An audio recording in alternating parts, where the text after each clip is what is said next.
So this video is going to be kind of like an introduction to walking the cup. So there's a couple of ways that you can walk the cup. One is just to kind of lock your arm. Everything's locked, and it's just the wrist that does the movement.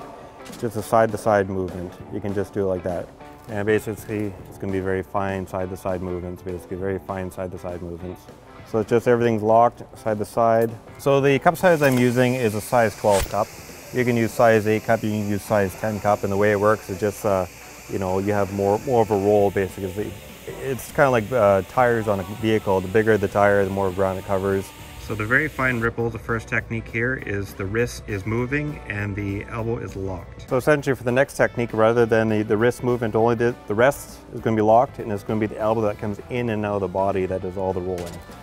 Basically it's going to be kind of like that. Don't forget to visit weldlife.com to purchase all premium welding goods used in this video. And also the biggest thing to notice with this is that there's no pivot. There's no pivot because the wrist is locked. So there's no pivot, it's just constantly up and over basically. The second technique here is the wrist is locked and the elbow is moving. The TIG wire I'm using, I could use a 1/8 or 332. I'm just using a 332 because I have the lines very narrow and I want to kind of have it where the weld puddle washes outwards, which I can do with the 332. Wider area to move, and the weld puddle has to wash out and get nice ripples. It's a 308 stainless steel wire, and it gets a nice coloration. It also has, I'm just watching how it solidifies and liquefies. So I'm using this over, say like a carbon or nickel alloy. So it's just aesthetic. And I'm probably about around 100 amps. So basically the third technique here is the wrist does the pivoting. So the pivot for the direction change, and the elbow comes in and out of the body for the roll. So pivot, roll.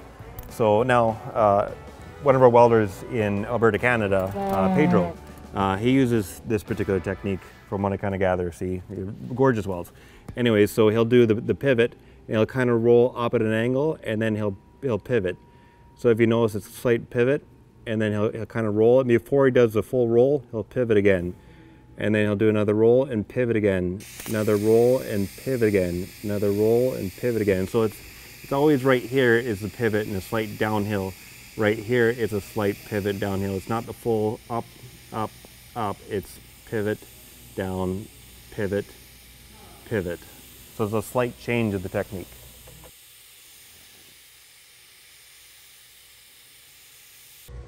Now this would be the pivot with the wrist and the roll of the elbow. Now before I continue on with other movements, look who I found. Yeah. All right guys, so Travis called me over here to demonstrate how I walk the cup, since everybody walks the cup differently. You know, I have my own technique. Carlos over there might have his own technique. But yeah, so the way I do it is when I'm walking the cup or I'm capping, I only worry about one side of the bevel, you know. And I let my rhythm take over, and wherever the right side lands, it lands, okay? So I'm only paying attention to this one side, and I pretty much line up the edge of the puddle, the toe of the puddle, with the bevel. I don't try to go over, I just try to line it up. So when I'm walking, I essentially just go over from here, and I just worry about right there, and I hit it and go back. Hit it and go back. Hit it and go back. So what that does is, in my head, since I'm only paying attention to one side or one line, I don't get lost, you know, and I don't go all crooked. Another important factor in this and how your bead comes out is how comfortable you're holding up your TIG torch. All right, some people make the mistake when you're barely learning how to, you know, walk the cup, they grip it like that. They do a little gorilla grip on it, you know. You want to get away from that. The way I hold it is, I hold it like with these 3 fingers. I'm gonna take torch like this, and I put my pinky back here sometimes. What you want to do is you want to have space right here. That way your wrist, it's not stiff. You don't want to do this. You're gonna be shaking. You don't want to be there. I'm not saying that everybody does it like that. It's just this is how I do it. I have problems with it. When I used to grip it like this, it used to be uncomfortable with me, you know, and I couldn't get that smooth bead in like this one right here. Again, you see this line right here? This line right here, all I'm gonna be doing is edging up my puddle, the left side of my puddle. I'm gonna be edging it up with that line. And then when I go over here to this side, I'm just gonna let my rhythm take care of that. Boom, boom, boom, boom, boom, boom. Now some people do pay attention to both sides, and that's normal, I guess. But the way I do it is, I just pay attention to one line. Again, I'm just edging up the puddle with the left side and letting my rhythm take care of the other side.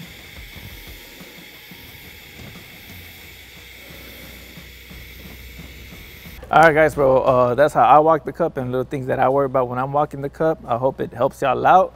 And I'm going to pass the torch on to my boy Lucky right here. He's going to show you his way of walking the cup and how he does it.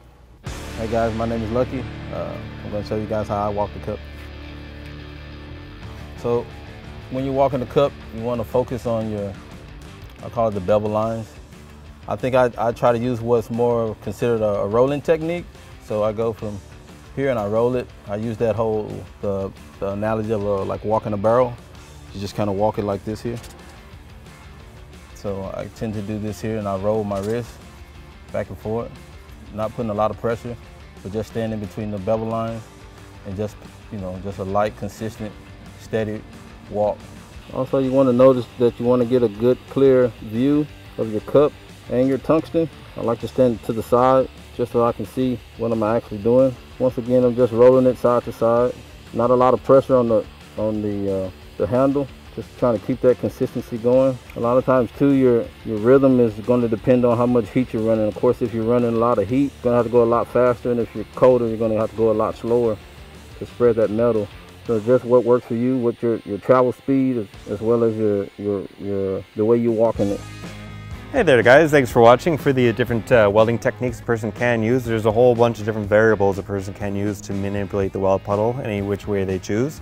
You can also use a metronome for like click, click, you know, just to get different adjustments and how fast you move and where you need to move and at what time and speed. Usually you can take a look from a far distance. You can watch a welder's body language and you can see exactly what technique he uses. You can see the kind of welds he does. And you can kind of like mimic the technique and, you know, have very nice, aesthetically pleasing welds. Please, if you check out the welding helmets here, the nice green floral pattern here, weldlife.com for this kind of style of welding helmets, a whole bunch of other different kind of welding helmets they have available. Please like, follow, and subscribe WeldTube here. Thank you. In this video, Travis was using a chopped leather top low pro welding helmet with fiber metal headgear, aluminum fasteners, and a high visibility HD lens. Abraham was using a chopped red leather top Futura welding helmet, also with aluminum fasteners and a high visibility HD lens, also available on our website at weldlife.com. We also have chopped leather tiger hoods, top and bottom. The gloves used in this video were the Black Stallion Alpha Tigolite Kid Skin welding gloves. We also have a variety of TIG rigs, Weldtec Rocker 17 series, Weldtec 26 series TIG rigs. We got Profax Hybrid 17 series and 26 series. Check out all our premium welding goods at weldlife.com.